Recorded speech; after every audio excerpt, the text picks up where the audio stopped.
इकडे पाहू नका कोण देतो. आता माणसं एवढी हुशार झाली, उमेदवारापेक्षा मतदार हुशार आहे. आप्पा काय बोलतो इकडे नाही पाहत लोक, कोण बोलतोय. अरे नाही तर भाषण करायला काय लागतं. संताची प्रमाण घेऊन भाषण रंगवता येतं. दारूबंदीवर दारू मुकावे मान दारुणे अब्रू जाय छे, दारू बहु दुर्गंधी दारुणे धक्को खाए छे, कहे दास करगरी नरक मो जाए छे, दारू गांजा मत पी यारो अक्कल गुंग हो जाती, अपने कमर का दाम खर्च कर मुंह में मक्खी आती. टाळ्यांचा कडकडाट लोकांनाही वाटतं यांच्या भाषणानं आपलं गाव व्यसन मुक्तीच्या क्रमांकात नक्की पहिलं येणार. वा. अरे पण भाषण चाललं कोणाचं? ज्याला जास्त झाली त्याचं. मग आता सुटेल का बाकीच्यांची?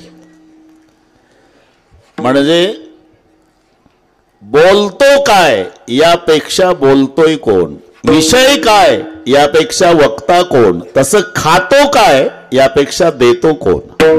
भानुदास गीती गात प्रसाद देतो पंढरीनाथ. आणि प्रसाद शब्दाचा अर्थ आम्ही समजतो तेवढा संकुचित नाही. प्रसाद शब्दाचा यथार्थ अर्थ आहे प्रसाद असतो प्रसन्नता. आणि प्रसन्नता हे दुःखाची हानी करण्याचं एकमेव साधन आहे. संपत्ती आणि विपत्ती फारसं सुखदुःखाला कारणीभूत नाही. आणि जर संपत्ती सुख देत असेल तर अब्जाधीश माणसं मग आत्महत्या का करतात? याचं उत्तर आहे त्याचं मन विषण्ण आहे. जिथं मन विषण्ण आहे तिथं सुखाची हानी आहे, जिथे मन प्रसन्न आहे तिथे दुःखाची हानी आहे. मन करा रे प्रसन्न, सकळ सिद्धीचे साधन, प्रसन्नता नाम प्रसाद आहे. आपण जीवन स्वीकारलं ना मग दोन्ही गोष्टी घडणार, त्याला जीवन म्हणतात. सुख आणि दुःख याचं मिश्रण म्हणजे जीवन आहे. दोन्ही प्रकारच्या पत्रिका ते लेखून कळविण्यात आनंद वाटतो की 12 वर्षांनी मुलगा झाला, सहकुटुंब सहपरिवार बारशाच्या कार्यक्रमाला अगत्य येण्याचं करावं. त्याला नाईलाजानं छापावं लागतं. कळविण्यात अत्यंत वाईट वाटते की पूजनीय पिताजींना देवाज्ञा झाली, आपण गोड जेवणाला यावं. हे दोन्ही घडतं त्याला जीवन म्हटलं जातं. तुम्ही पहा सकाळी पांढऱ्या कापडामध्ये गुंडाळलेलं प्रेत चौघांनी खांद्यावर घेतलं, पुढचं मडकं धरून चाललंय, मागचा समाज रडत निघाला. प्रेत यात्रा. त्याच दिवशी त्याच रस्त्यावर रात्री 8:30ला एक नवरदेव घोड्यावर बसतो आणि तरणी बांडपोर डीजेच्या तालावर डिस्को नाचतात. असं जीवन आहे. उधर कोई रो रहा इधर कोई गा रहा, उधर एक जनेजा उठा जा रहा तो इधर एक दूल्हा घोडे चढ रहा. सुख आणि दुःख याचं मिश्रण म्हणजे जीवन आहे. म्हणून ज्या दिवशी मनाविरुद्ध घटना घडतात मावल्यांनो, त्या दिवशी रॉकेल ओतू नका, कोरड्या विहिरीत विड्या टाकू नका, रेल्वेच्या रुळावर झोपू नका, रोगोरची बाटली घेऊ नका. मन प्रसन्न करा. अरे प्रसन्न होईल कशानं? वजाबाकीनं. वजाबाकी म्हणजे थोरा मोठ्याच्या दुःखाची यादी डोळापुढे आणा. शिबिदतीचे हरिचंद्र नरेसा सहे धर्महित कोट कलेसा, रमते देव बली भूप सुजाना, धर्म धरेव सह संकट नाना. त्यांच्या मानाने एक नया पैसा दुःख आपल्या जीवनात नाही. म्हणून मन करा रे प्रसन्न. आणि प्रसन्नता हे प्रसादे सर्व दुःखानाम हानिरशोपजायते, उलट विषादे सर्व सुखानाम हानिरशोपजायते. सर्व सुखाची हानी विषण्ण चित्त करते, तर दुःखाची हानी हे प्रसन्न चित्त करते. आणि प्रसाद फक्त दोघच देतात. जीवाच्या दुकानात प्रसन्नता नावाचा माल शोधून सापडायचा नाही. पुरीजी बदाम खातं, काजू खातं, बेदाना, तरी चेहऱ्याकडे पाहून शंका येते याच्या घरात वाईट घटना घडली. विचारता क्यों रोते जी? कौन? आप? मैं नहीं रोता. फिर मेरी सूरत ही वैश. फुडिली गोवरी तैसा दिसे तोंडावरी. प्रसन्नता दोघाकडे आहे, संताकडे अथवा भगवंताकडे. म्हणून आतापर्यंत प्रसाद दिल्याची प्रमाणही दोन तुमच्या लक्षात आहे. आता हे एक होऊन गेलं. भानुदास गीती गात प्रसाद देतो पंढरीनाथ, या प्रमाणून प्रसाद दिलाय तो भगवंताने. दुसऱ्या प्रमाणावरून एकची टाळी झाली या प्रमाणावरून प्रसाद दिलाय तो संताने. आपलं भाग्य आहे नरदेह मिळाला, भारतात मिळाला, महाराष्ट्रात मिळाला, साधू संतांच्या नंतर मिळाला. संत काकुळतीला येऊन सांगता, बाबा रे, अरे उभं आयुष्य पिठलं न भाकरी खाण्यातच घालवण्यापेक्षा देवाच्या प्रसादे करारे भोजना, देवाच्या प्रसादे करारे भोजना, देवाच्या प्रसादे करारे भोजना,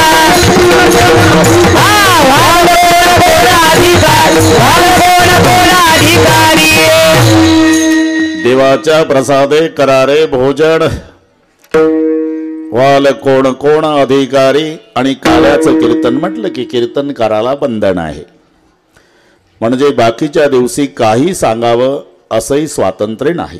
भक्ती ज्ञान विरहित इतर गोष्टी न कराव्या, प्रेम भरे वैराग्याच्या युक्ती विवराव्या, जेणे करुणी मूर्ती ठसावी अंतरी श्रीहरीची, ऐसी कीर्तन मर्यादा आहे संताच्या घरची.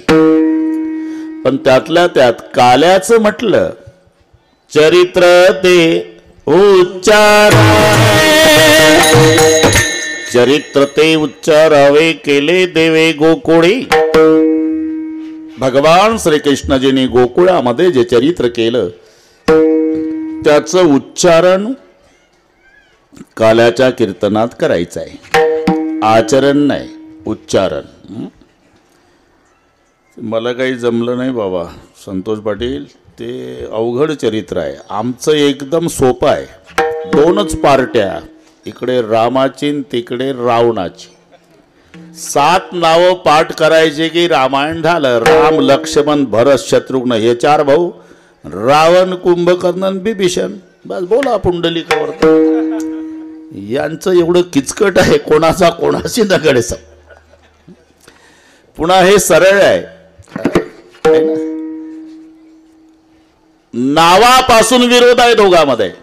राम शब्दात एकही जोड अक्षर नाही, कृष्ण शब्दात एकही सरळ नाही.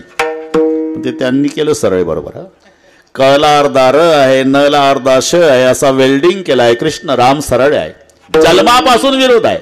रामाचा भर दुपारी, त्याचा अर्ध्या रात्री. हे शुद्ध पक्षात, ते वद्यात, हे उन्हाळ्यात, ते पावसाळ्यात, हे चैत्रात, ते श्रावणात, हे नवमीला, ते अष्टमीला, हा राजवाड्यात न तो येरवड्यात सेंट्रल जेलमध्ये. याच एक बाणी, एक पत्नी, एक वचनी.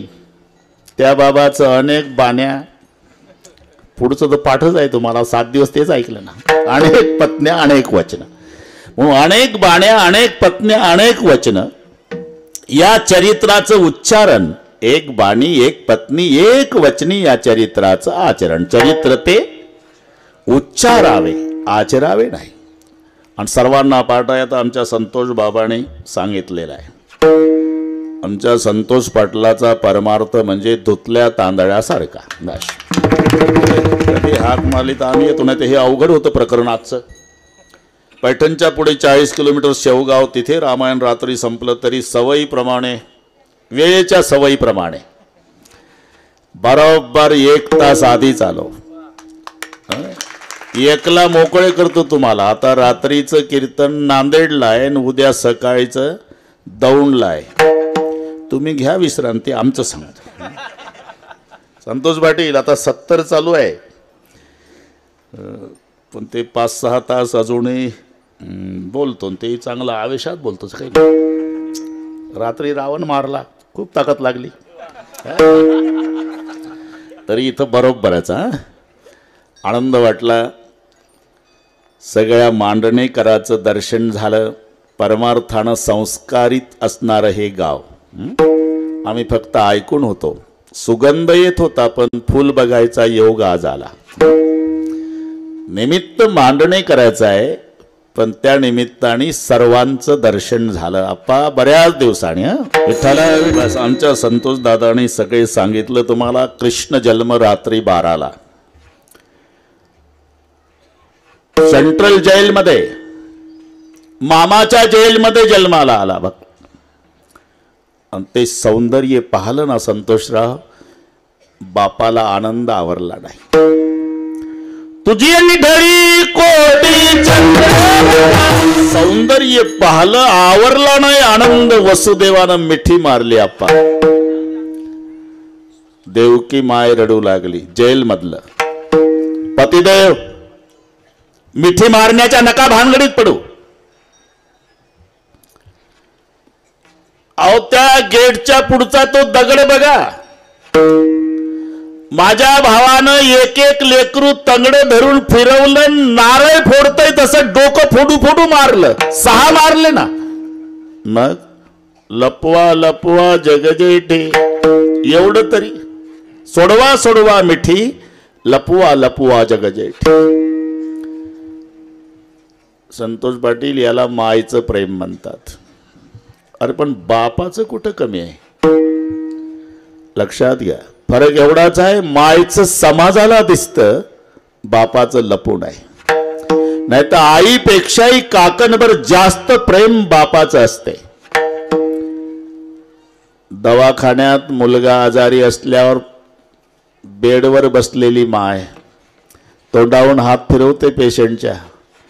चमच्यानं दूध पाजते, चमच्यानं औषध पाजते, गोळ्या देते, झेंडू बाम लावून देते, हातपाय चेपून देते. हे माय सगळ्या समाजाला दिसते. पण त्याच वेळेला दवाखान्याच्या रिकाम्या ग्राउंडवर पेशंटचा बाप टेन्शन मध्ये हातावर हात चोळत बिना जेवणाचा दिवसभर यरझारा घालतो. तो दिसत नाही. त्याचं कुठे प्रेम कमी आहे.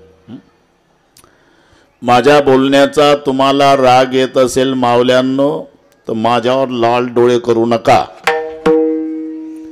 याच्या उलट डोळेच बंद करा. आणि माझं आव्हान आहे प्रत्येक मावशीनं आपला आपला बाप आठवा. मग कळेल बापाचं केवढं प्रेम असते. एका वाक्यात सांगतो, एकुलत्या एक मुलाच्या मरण्यानं न रडणारा बाप सापडेल, पण लेकीच्या सासरी जाण्यानं बाप रडल्याशिवाय राहत नाही. दगडाच्या हृदयाचा माणूस असू द्या. 24 वर्षाची ताई बासिंग बांधलेली पहिली पप्पाजवळ येते ना माय लेकराच्या तोंडावरून हात फिरवते तशी बापाच्या तोंडावरून हात फिरवून एवढंच म्हणते, बाबा खूप धावला आमच्यासाठी जन्मभर, तब्येतीची काळजी घ्या बाबा. बस. कन्यादान सुखे जरी करी पिता, शोकांत अंतरी कलेजा का टुकड़ा जब पिता को छोड़ जाता है तो पिता दीवाल पे सर पटक पटक के रोता है. कोणी असू द्या. त्या दिवशी नापास आहे.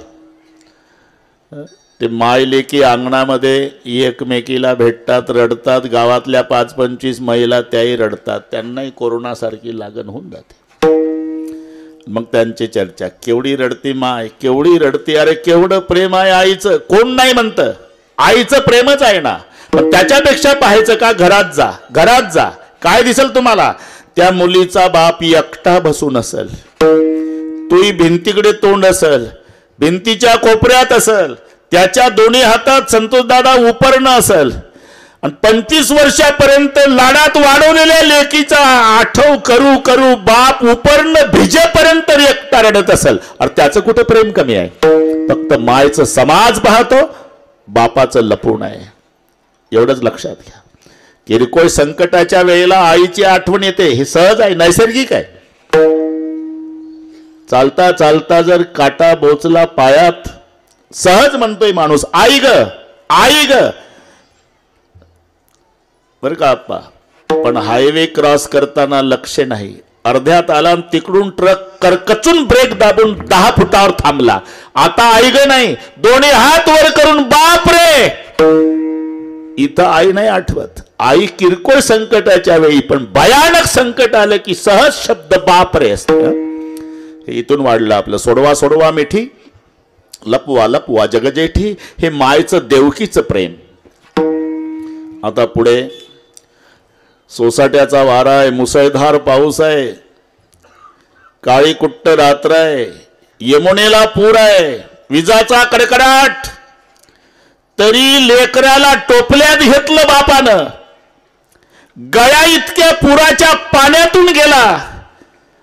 आणि गोकुळात लेकराला सुरक्षित ठेवून पुन्हा तांबडं फुटायच्या आधी बाप जेलमध्ये वापस आला. अरे बापाचं कुठं प्रेम कमी. विठ्ठल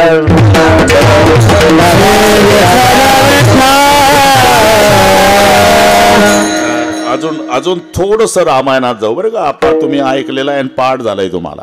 मी आईचं आणि बापाचं याकरता सांगतो. सुमंत प्रधानाने 6व्या रात्री रथ वापस नेला. संतोष पाटील तुम्ही शिल्लोडला नियोजक होते, तुम्ही ऐकलं तर काही सांगायची गरज नाही. रात्रीचे 12 वाजलेले. माय कौसल्याने विचारलं, आणलं माझ्या रामाला. रडायला लागला सुमंत. अश्रूनच उत्तर मिळालं आईला, रडू नको बाबा, मी रामाची आई आहे आणि आईच्या नात्यानं माझा एक प्रश्न आहे सुमंता. बोला आई साहेब. 6 दिवसापूर्वी माझ्या रामाला गुरुजी वसिष्ठनी सांगितलं होतं, रामा उद्या राज्याभिषेक आहे का तुझा. नियम आहे, आज जेवायचं नाही, झोपायचं नाही, दरबारच्या आसनावर बसून राहायचं. ए पोरी, ते चाललंय तिचं लिखाण काय चाललं.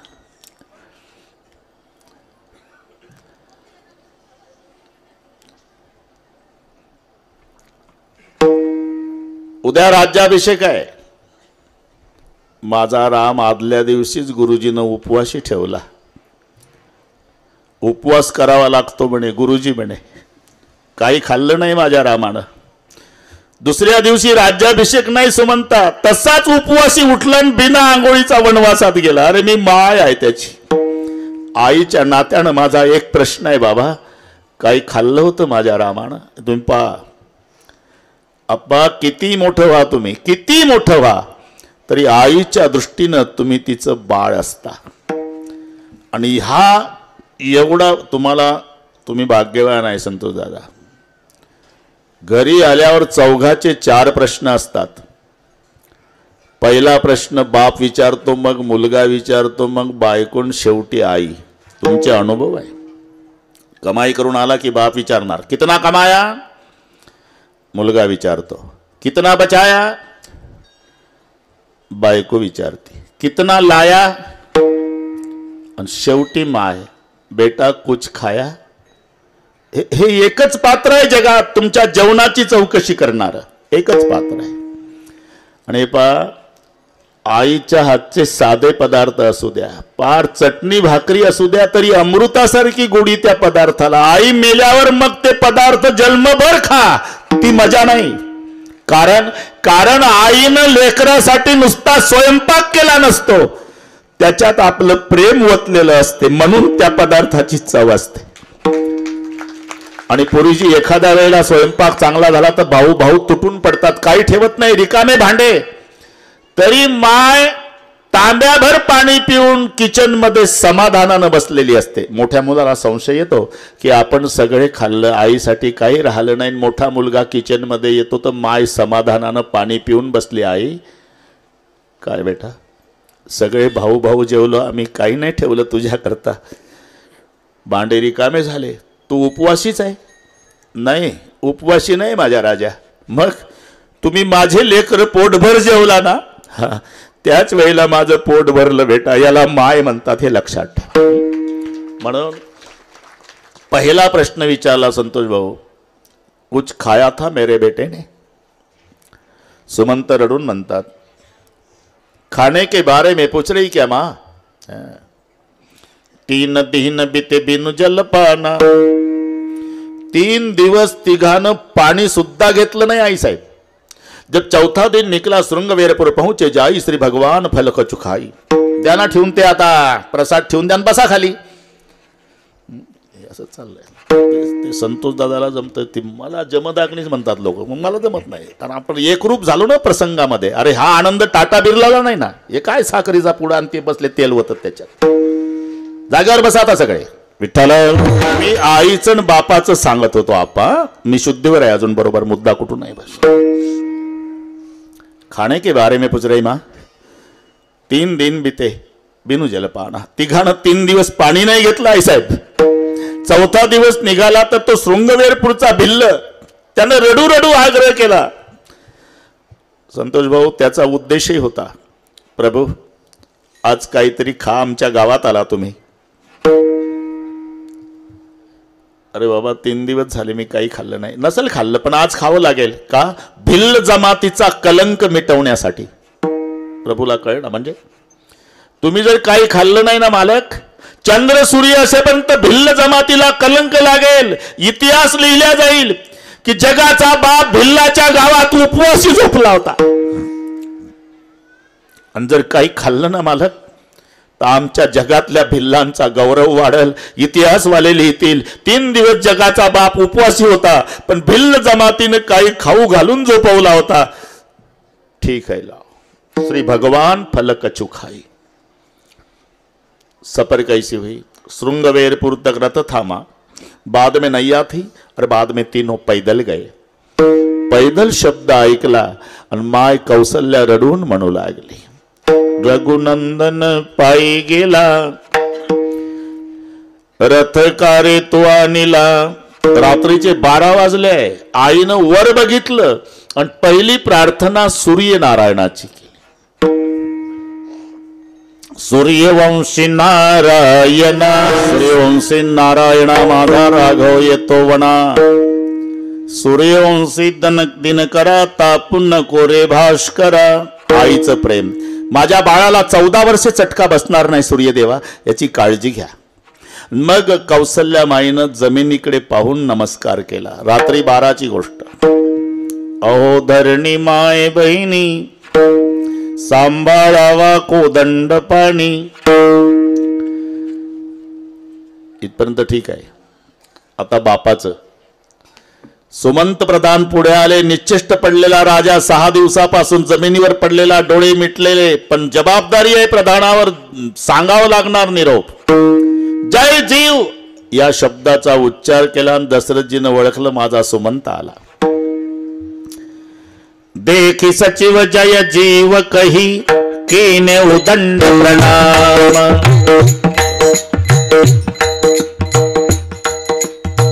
घाबरू नको, बरोबर आहे. देखी सचिव जय जीव कही. असं घाबरायचं नाही.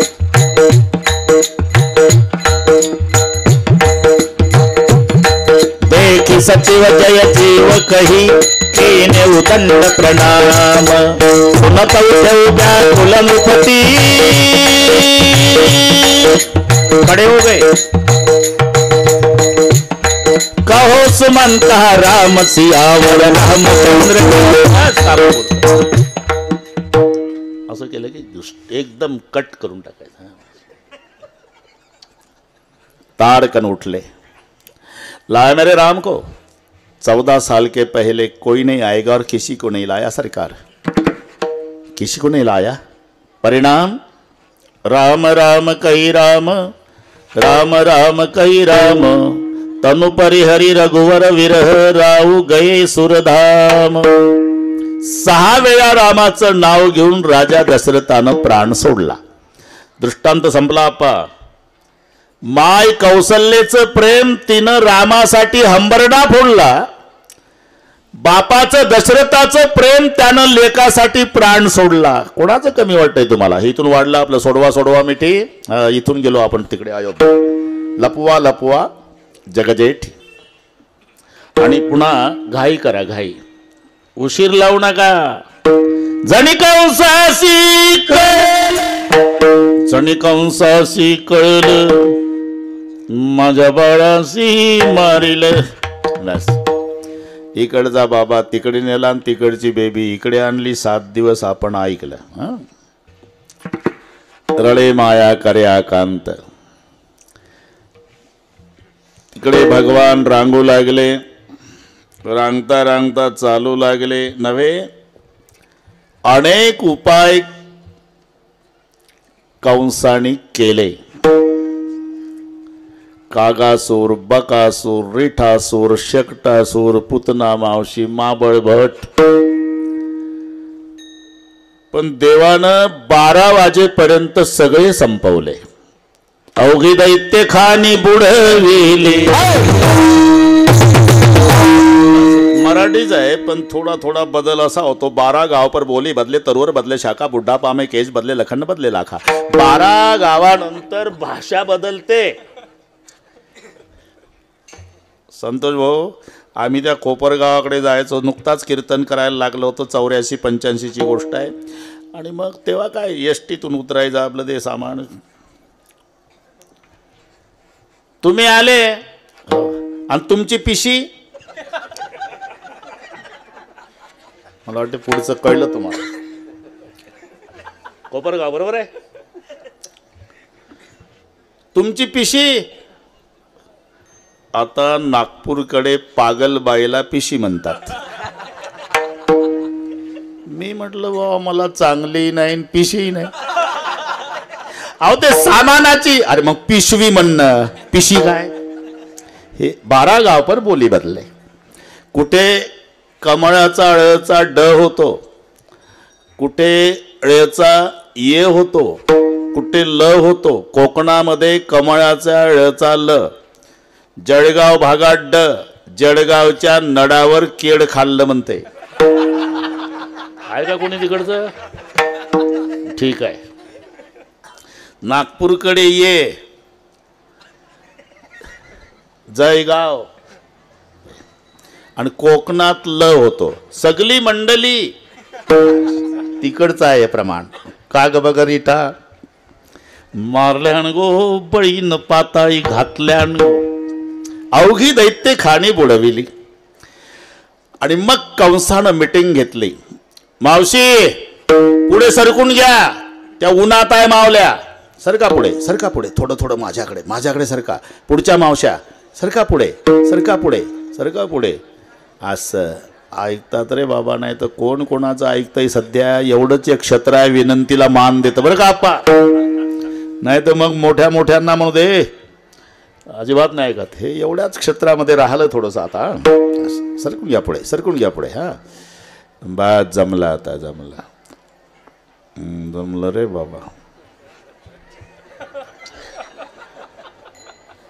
काय मजेत गेला आपले दिवस. आता आपा गाडी उतारायला लागली, 70 लागला. आता ब्रेकवर थांबू नये. ब्रेक निघाला की ते पत्र्याच्या शेडमध्ये जाणारच आहे. पण अजून काही समाजाचं प्रेम कमी झालं नाही. माझी वाट पाहतातच. त्याला आग बग रिठा मारिले बाळपणी अवघी दैत्य खाणी बुडवली. मग कंसानं तातडीची मीटिंग बोलवली. मथुरेतली गोष्ट आहे अप्पा. सभासदो जी सरकार, कागासुर, बकासुर, रिठासुर, शेकटासुर, बड़े बड़े असुर को भेजा लेकिन कोई वापस नहीं आया, मार डाला है. लगता है कि गोकुल में पैदा हुआ शत्रु खतरनाक. क्या किया जाए. मीटिंग मधले उठले. अपने गल्ली में कुत्ता शेर होता है सरकार. आपली माणसं त्याच्या गावात पाठवतो म्हणून ते आपल्या लोकांना मारतं. त्या 2 भावाला आपल्या गावात आणा. इथं हत्तीच्या पाळी तुडू, नाही तर चंदा मेंदा गदा घालून पहिलवानासोबत कुस्त्या कोणी उपायानं मारू. कंस म्हणाले, अरे उतना आसान नहीं है. वो भगवान है और भगवान को लाने के लिए भक्त की जरूरत है. आपल्या गावात एकही हबप नाही. इतक्यात एक उठला. एक आहे आमच्या घरा शेजारी चंदनवाला बुआ. क्या नाम है उसका. अक्रूर. जाओ जल्दी बुला के लाओ. 11 बज गए. और 11 नहीं 12. अक्रूर जी सरकार बुला रहे. आमच्या संतोष भाऊ सारखाच पोशाख होता. 12 बंदी ते चंदन आले. अक्रूरजी, जी सरकार, तुमच्यावर एक कामगिरी. बोला. उद्या सकाळी रथ घेऊन जायचं गोकुळात. 2 भावाला बळराम कृष्णाला आणायचं मथुरेत. आज्ञा सरकार. आणि मग घरी आला अक्रूर. रात्रभर झोपण्याचा प्रयत्न अक्रूरजीनं केला पण झोप येईना. का. मी कोण्या जन्मात पुण्य केलं. मोठ्या मोठ्या योग्याच्या ध्यानाला न येणारा भगवान, त्याला आणायची कामगिरी मला मिळाली. सकाळी स्नानादी कर्म आटोपलं, रथ सज्ज केला, घोड्याचे बागदोर हातात धरले. घोडे रथ ओढतात आपा, पण अक्रूरजीचे डोळे बंद आहे आणि डोळे मिटून चिंतन चाललेलं आहे. आजी होईल माझ्या जन्माचे सार्थक चालू आहे. रथ निघाला, आजी होईल माझ्या जन्माचे सार्थक, वैकुंठ नायक पाहिन मी. असं करीत करीत रथ यमुनेच्या काठापर्यंत आला. गोकुळात रथ थांबला. का थांबला म्हणून अक्रूरजीनं डोळे उघडले आणि पुढचं दृश्य पाहिलं. संतोष पाटील, काय दिसलं? खळखळ खळखळ खळखळ वाहणारी यमुना, हिरवीगार दाट झाडी, पलीकडे सुंदरस वसलेलं गोकुळ. हे दृश्य पाहलं. अक्रूराच्या मुखातले शब्द निघाले, धन्य हे यमुना, धन्य हे गोकुळ, वृक्षादी सकळ धन्य धन्य, धन्य या गोपिका, धन्य हे गोपाळ. अक्रूराच्या मुखातले शब्द आहे. धन्य हे यमुना, धन्य हे गोकुळ, वृक्षादी सकळ धन्य धन्य, धन्य या गोपिका, धन्य हे गोपाळ, पक्षादी सकळ धन्य धन्य, धन्य गोवर्धन, धन्य वृंदावन, नंदाचा नंदन क्रीडत असे. पण देव दिसेना. कारण देव सकाळी गायी घेऊन गेले होते ना अक्रूरजी 12ला आले होते.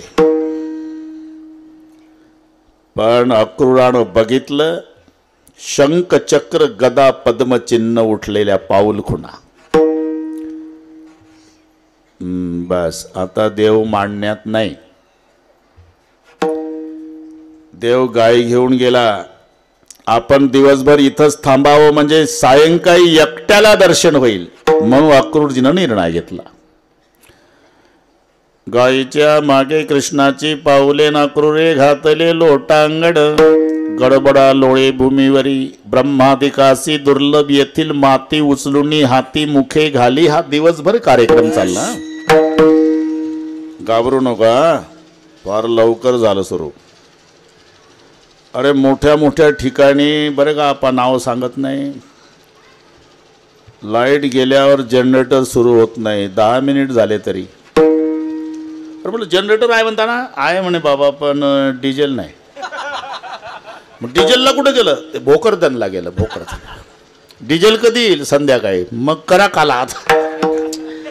यांनी अर्ध्याच मिनिटात सुरू केल्याबद्दल पुन्हा धन्यवाद तुम्हाला. विठ्ठल.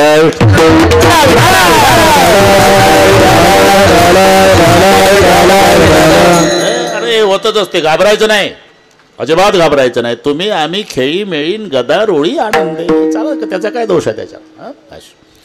काय चालू होतं? कीर्तन काय मला माहित नाही का काय? अरे कीर्तनातलं काय चालू होतं म्हणतो ते? कीर्तन चालू होतं म्हणते. हा, ब्रह्मादिकासी दुर्लभ येथील माती उचलुनी हाती मुखे घाली. दिवसभर हा कार्यक्रम अक्रूरजीचा चालला. आप्पा सूर्य मावळतीला आला. इथून दिसेल तुम्हाला येण्याची पद्धत.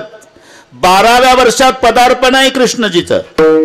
पितांबर निळा शेला कमरेला, त्याच्यात पिवळी बासरी, उजव्या खांद्यावर घोंगड, मस्तकाला पट्टी, मोराचा पीस, अनेक भुंग्यानं एक काळे कुरळे केस, आडवी काठीन त्याच्यावर हात लटकवलेले, पुढे भगवान, मागे गायीचा कळप, त्यामागे गोपाळांचा मेळा. येण्याची पद्धत.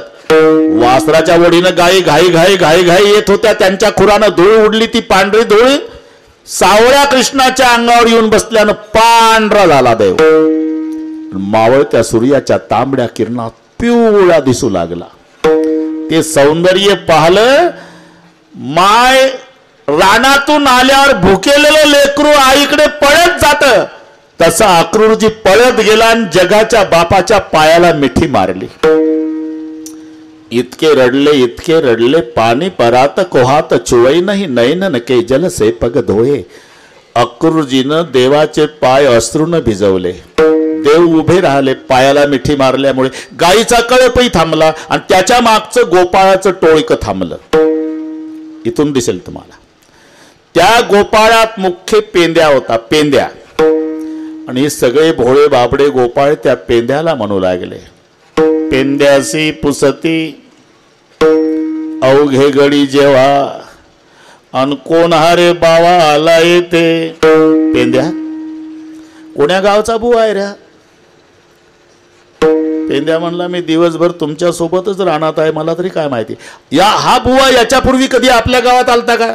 नाही, संतोष बुवा मुळे आलो बुवा.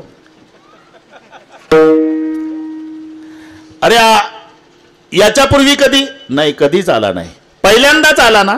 हो, मग याचा कोणाशी परिचय नसताना हे असं का करतं? आपल्या कानोबाच्या पाया का पडतो? संतोष पाटील ते भोळे बाबडे गोपाळ पेंद्याला विचारतात, परिचय नसताना रे पेंद्या, हा परिचय नसताना हा बुवा असं का करतो? आपल्या कानोबाच्या पाया का पडतो? काय हा मागतो? यांना काय माहिती पुरीजी, यांच्या देवाला घेऊन जायला आला म्हणून. आणि जेव्हा गोकुळात आले सगळे वाऱ्यासारखी वार्ता पसरली. आपा एक दुसरीच्या दारात, हे पहा भगवान उद्या जाणार आहे, बाबा एक घ्यायला आलेला आहे.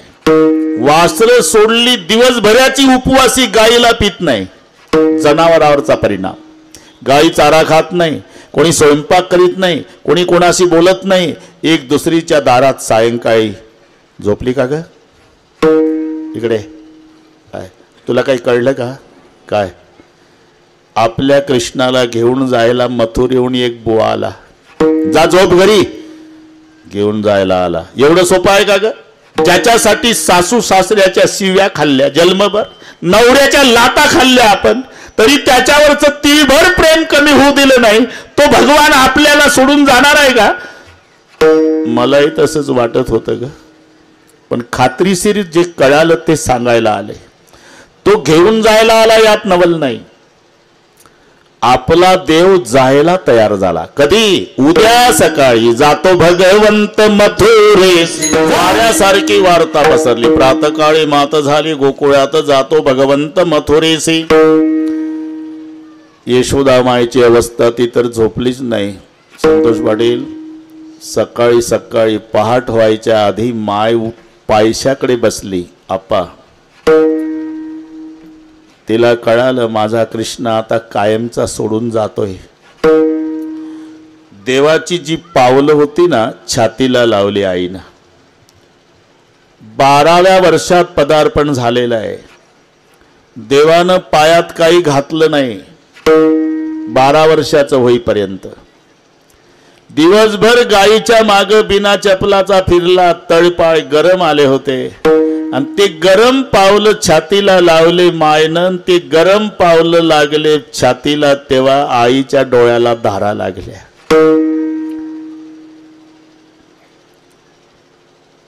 आणि ते अश्रू खाली पडू लागले. पावलं तर छातीला चिकटवलेली आहे. मा यशोदा रडती आहे आणि गरम अश्रू पावलावर पडले. मग कृष्णजीला जाग आली. पाहिलं तर आई रडते.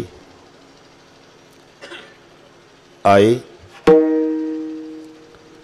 का रडतेस ग? बाळा बिना चपलाचा तुला गाईच्या मागे लावला बाळा.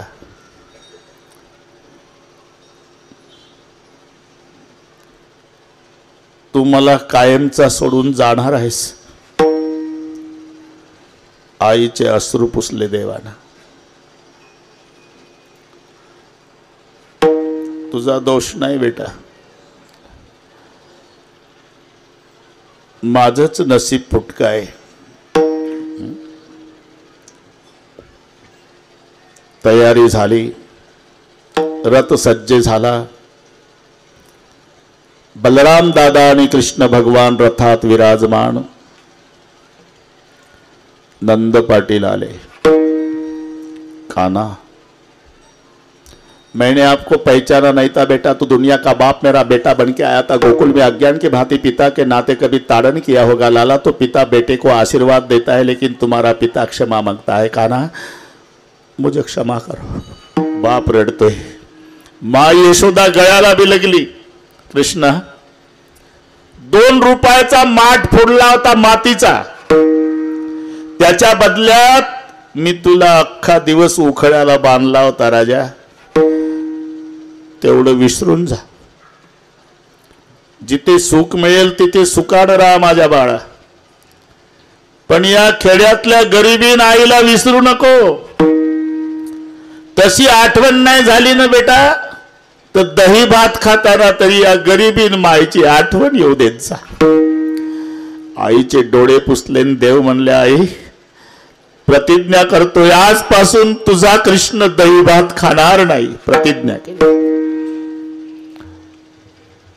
एवढ्यात गोपिकांचा सगळ्या मेळा आला. गोपिकांनी ते दृश्य पाहिलं संतोष दादा. त्यातल्या काही गोपिका अक्रूराकडे आल्या. असा पदर पसरला अक्रूराच्या पुढे. अक्रूरा, आमची प्रार्थना आहे बाबा, नेऊ नको श्रीधर मथुरेसे, नेऊ नको श्रीधर मथुरेसे. काही भगवान कृष्णजीकडे, देवा काय चुकलं का आमचं? नाही गोपिकांनो. मग जर चुकलं नाही म्हणतोस मग आम्हा सोडून या कैसा तू रे जासी, आम्हा सोडून या कैसा तू रे जासी, तुझं विना पिसी आम्ही सर्व. पुन्हा काही अक्रूराकडे आल्या. अक्रूरा, अरे कोण्या ब्राह्मणानं नाव ठेवलं तुझं? अक्रूर नव्हे बाई, मोठा एक क्रूर. नॉमी निरंतर क्रिया ऐसी इथपर्यंत मजल गेली. चांडाळा,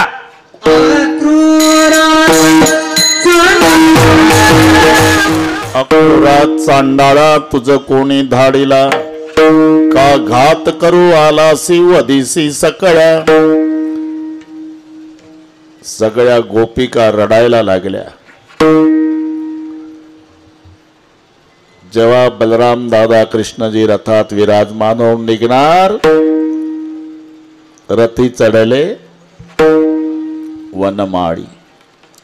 आकांत गोकुळी भूमी पडल्या व्रजबाळी, कोण त्या सांभाळी. इतक्या रडल्या अप्पा, नयनीच्या उदकाने भिजली धरणी, जमीन भिजली अश्रूना. देव म्हणाले, अक्रूर काका, माझी माय रडते ना यशोदा, ते सहन होतंय मला. माझा बाप रडतो तेही सहन होतं, पण ज्यांनी नवऱ्याच्या लाता खाल्ल्या पण माझ्यावरचं प्रेम कमी होऊ दिलं नाही, या गोपीच्या शोकासी न पहावे मजसी. मग काय करू देवा? वेगी हाक रथासी. वेगी शब्द आहे, वेगी हाक रथासी. अक्रूरजी म्हणाले, वेगी का? थोडं सावकाश गेलं तर नाही चालत? नाही चालत काका, कारण वेगी हाक रथासी. अहो घाई नका, सावकाश जाऊ. नाही का? पुढेही बहुत करण्या. आता गोकुळातला कार्यक्रम संपला काका, आता मथुरेतला सप्ताह सुरू करायचा आपला. पुढे बहुत करणे आहे. काय झालं असेल? संतोष महाराज मांडणे गावात 7 दिवस तुमची भागवत कथा आणि कीर्तन. काय आज शेवटचा दिवस. संयोजक मंडळी वाटे लावतात बुवा लोकाला काला झाल्यावर, बरं का आप्पा. आता करमायचं नाही महाराज. पंढरपूर वाटत होतं आमचं गाव. काकडान हरिपाठ पावल्यावर आणि पुन्हा कीर्तन, जागर, भागवत कथा. करमायचं नाही महाराज. पण पा, आम्ही प्रापंचिक लोक आहे महाराज. तुमच्या सेवेमध्ये कमी पडलो असेल तर आम्हाला क्षमा करा. बुवा लोक म्हणतात, बाबा तुम्ही तुमच्या लेकराकडे लक्ष दिलं नाही, एवढा आम्हाला सांभाळलं. आमच्यात काही अपराध घडला असेल तर तुम्ही मायबाप आमचे अपराध पोटात घाला.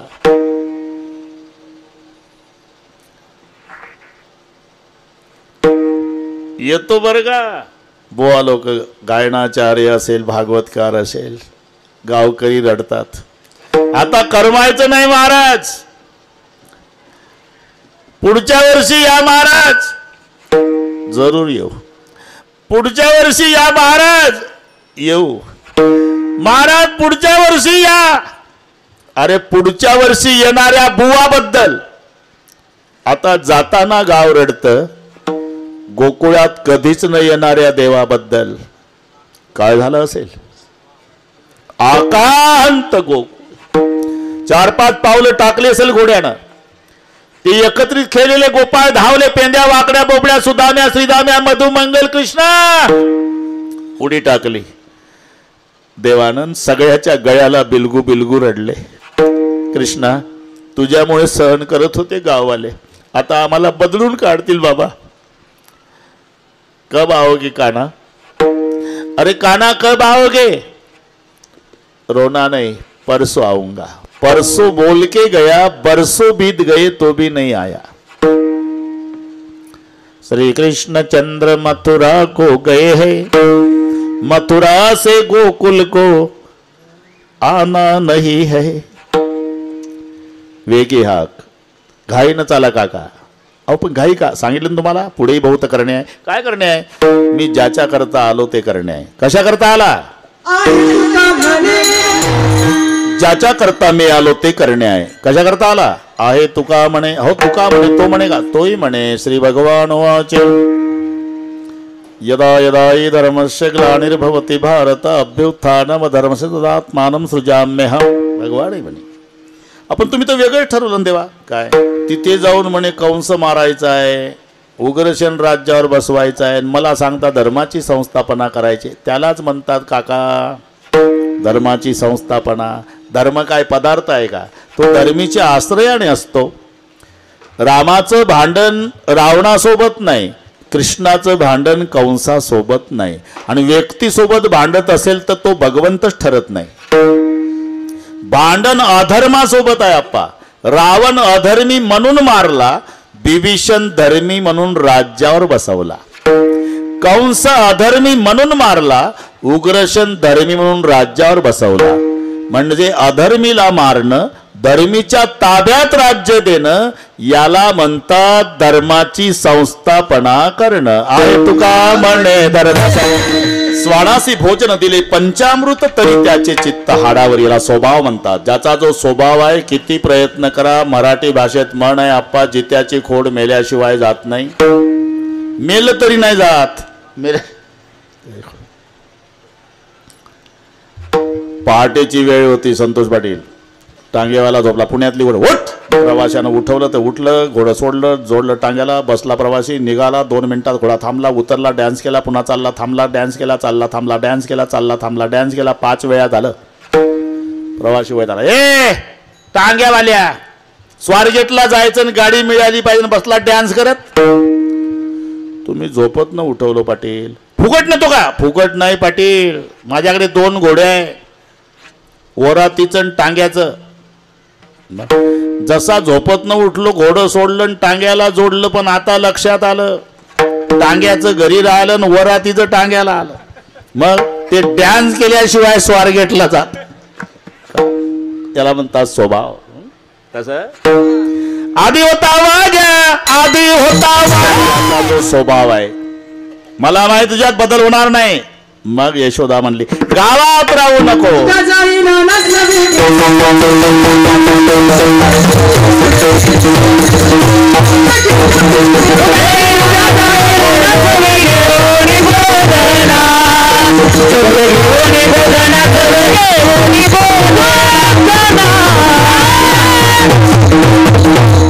उद्या जाई राणा सवे घेऊनी गोधणा पूर्वीचा काळ. उंच मानेनं गवत तोडल्या रवंत सांगितलं, जेवायला यायचं नाही रे, शिदोऱ्या घ्या. शिदोऱ्या घेऊन निघाले सगळे. गोपाळ खेळात रममान झाले. ते कळलं देवा. 8 दिवस झाले, आता काय खेळण्यात मजा आहे. तुका म्हणे आता खेळ मोडावा परता, कारण खांदी भार पोटी भूक, काय खेळायचे सुख. पुरीजी सर्वानुमते निर्णय झाला, झाली आता वेळ म्हणतो. सोडलेल्या मोठाजीचा दहीकाला गोमटान सर्वांच्या मध्यभागी उभे राहून काला वाटतात भगवान श्रीकृष्ण. त्या प्रसंगाचं वर्णन शुकाचार्य करतात. बिभ्रत वेणू जठरपटयो शृंगवेत कक्षे वामे पाणो मसून कवनम तत्फलानिंगुलिषु तिष्ठन् मध्ये स्वपरी सरदो हासवरीस स्वर्ग लोके मिच्छन्ति बुभुज यज्ञ भुग्बाल केली.